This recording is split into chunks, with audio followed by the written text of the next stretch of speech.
আচলতে নগাঁও ক্ৰীড়া সন্থাৰ উদ্যোগত অসম হকী সন্থাৰ সহযোগত আমি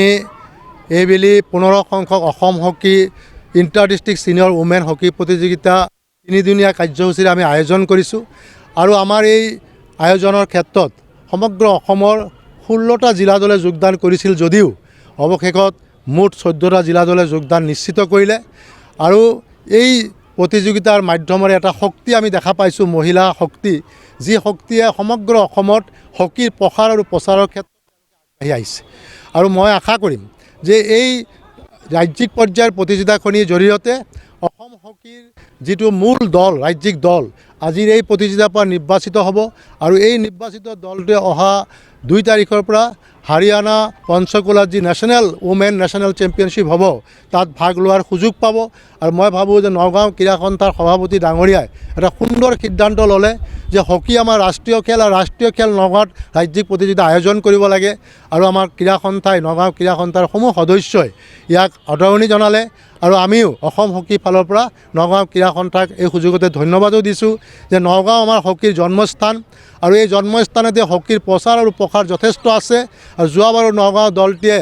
এটা সুনাম অৰ্জন কৰি আনিছিলে আৰু বিশেষকৈ এই প্ৰতিযোগিতাৰ মাধ্যমেৰে মহিলা শক্তিয়ে অসমক এটা শক্তি দিবলৈ আগবাঢ়ি যাব বুলি মই বিশ্বাস কৰোঁ।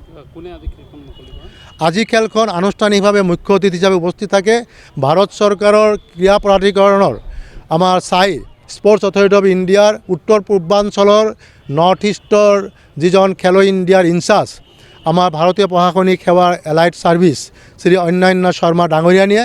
আৰু তেওঁৰ সৈতে উপস্থিত থাকে আমাৰ জিলাৰ অতিৰিক্ত আয়ুক্ত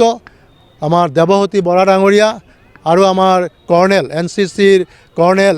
অক্ষয় দাসকে প্ৰমুখ কৰি অসম হকীৰ সমূহ বিষয়ববীয়াসকলৰ উপস্থিতিত আমি নগাঁও ক্ৰীড়া সন্থাই এই প্ৰতিযোগিতাখনি আনুষ্ঠানিকভাৱে উদ্বোধন হৈছে আৰু এই প্ৰতিযোগিতাখনি 3 দিন ধৰি চলিব